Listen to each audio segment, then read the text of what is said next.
Star FM, Karaga, and KTU Radio in Koforidua. Our global audience can download the Manjo Online app from the Play Store and App Store to listen live. And coming up, Traders Union, GUTA, and their counterparts in transport, the GPRTU, call urgent meetings on what action to take as they oppose measures announced in the 2022 budget statement presented by the Finance Minister yesterday. Prices are going to double. How? Because the benchmark value was the only last straw that businesses were holding. We are meeting on Friday to take final decision on our problem. Plus, the tolls are now free. The Highways Authority has removed tolling from booths across the country just hours after the measure was announced in the budget statement. In business, government insists proposed revenue measures outlined in next year's budget will help address mobilization challenges. We've got details on the Joy Business Report.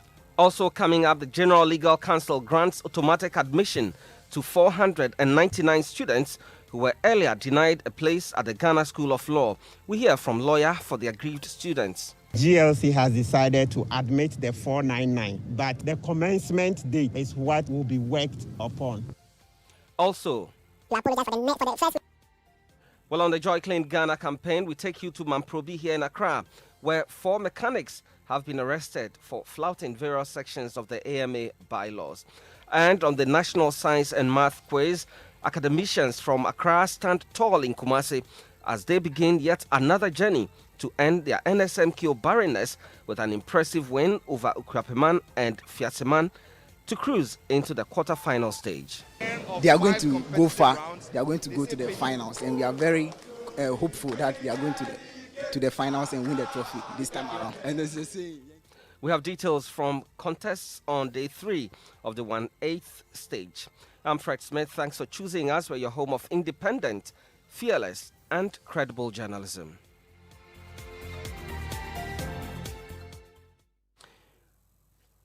We start from the unions. Today, both the Ghana Private Road Transport Union, the GPRTU, and the Ghana Union of Traders Association, GUTA, are calling urgent meetings after the 2022 budget failed to meet their expectations.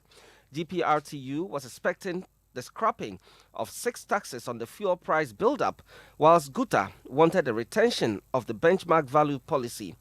But the Finance Minister disappointed both groups as he announced a 1.75% levy on all electronic charges. There's more in the following report by Kweku Asante. Finance Minister Ken Ofori-Atta announced that government had decided to scrap road tolls totally. Government has abolished all tolls on public roads and bridges. He also explained that the benchmark value policy had been reversed. After 2.5 years of operation, the temporary benchmark discount policy on imports introduced as a stopgap measure has been reviewed. But perhaps the biggest tax highlight of the budget reading was the introduction of a levy on all electronic transactions. After considerable deliberation, government has decided to place a levy on all electronic transactions, bank transfers, merchant payments, and e-money remittances will be charged at an applicable rate of 1.75%. But the GPRTU have reacted furiously to the budget. Abbas Imoro is the PRO of the GPRTU. We are meeting on Friday to take final decision on our problem. GUTA, meanwhile, is also calling an emergency meeting of its members to take a decision on prices of selected goods and services after government reversed the benchmark value policy. Prices are going to double.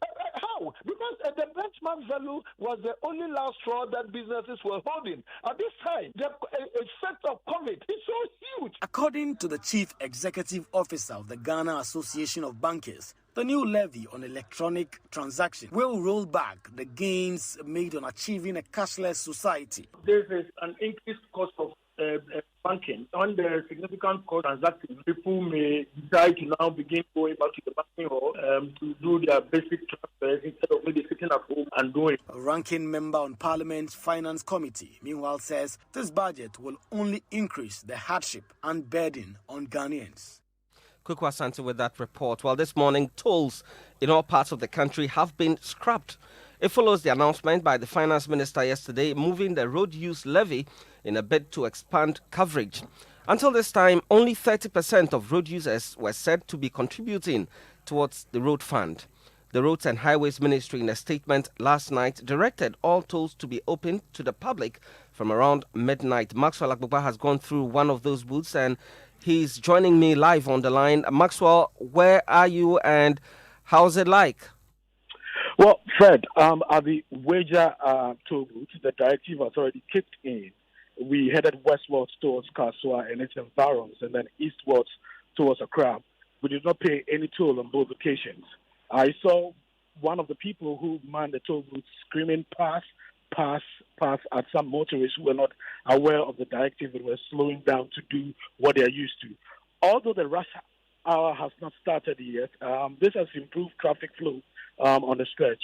And the evidence to show for that is that around this time, in a bid to ease congestion on the stretch, the toll operators are forced to dedicate more of the booths to vehicles that are eastbound. Some motorists I spoke to said the 1 city toll is insignificant and that they were more worried about the productive hours they previously had to be in traffic. Now they believe strongly that their commute time, will reduce significantly. Many thanks to you, Maxwell Agbogba, with that update from the Wager toll booth there. To other stories, the General Legal Council has granted automatic admission to the 499 students who were denied a place at the Ghana School of Law. That is according to lawyer for the aggrieved students, Martin Kpebu, who was part of the leadership of the group that met the Attorney General, Godfred Dame, and some members of the General Legal Council. The AG, in a letter some days ago, urged the GLC to use 3 ways to admit the students who say they were not given admission although they passed. Martin Kpebu says the main issue of disagreement now is the commencement for the students. Admit the 499 students, subject to some modalities as to when these students will commence the course. We're called and given the information. We've made our input, and so the subcommittee of the GLC will go back and report on the contents of this deliberation we've had. So we'll get the final decision subsequently. You heard Martin Kpebu, lawyer for some 499 students who were earlier denied admission, but now will have the opportunity of enrolling at the Ghana School of Law. Now, 4 mechanics have been arrested by the Environmental Health and Sanitation Department of the AMA for flouting various sections of the bylaws, including obstruction of free flow of people and vehicles, working under unsanitary conditions, and improper disposal of waste. After several warnings have failed to yield the needed results, the officials also put under lock and key a dilapidated spraying oven, which they say compromises the air quality. Michael Papani Ashali was with the Joy Clean Ghana team and has filed this report. In the Mamprobi area, health officials have closed down a makeshift mechanic shop. The authorities say the pollutants from the shops is hazardous to the residents and is polluting the environment. After several warnings, this time, no amount of plea will save the shop. It's like the whole air here is polluted. The people in this vicinity, they can't breathe good air. You polluted the people for so long, and today we are not going to leave you. Arrest him. We will take him to court today. We will arrest you and take you to court, because it's like the leniency we have on you. You are abusing it. And you heard that report by my colleague Michael Papani Ashali. To the National Science and Math quiz now. The academicians from Accra stand tall in Kumasi after an impressive 61-point win over Ukrapeman and Fiaseman SHS in the ongoing 1/8 round of the National Science and Math quiz. Having missed out on the prestigious trophy in all 25 previous editions, the boys say this is the year when they break that barrenness and taste NSMQ glory. They spoke to my colleague Manuel Kranting.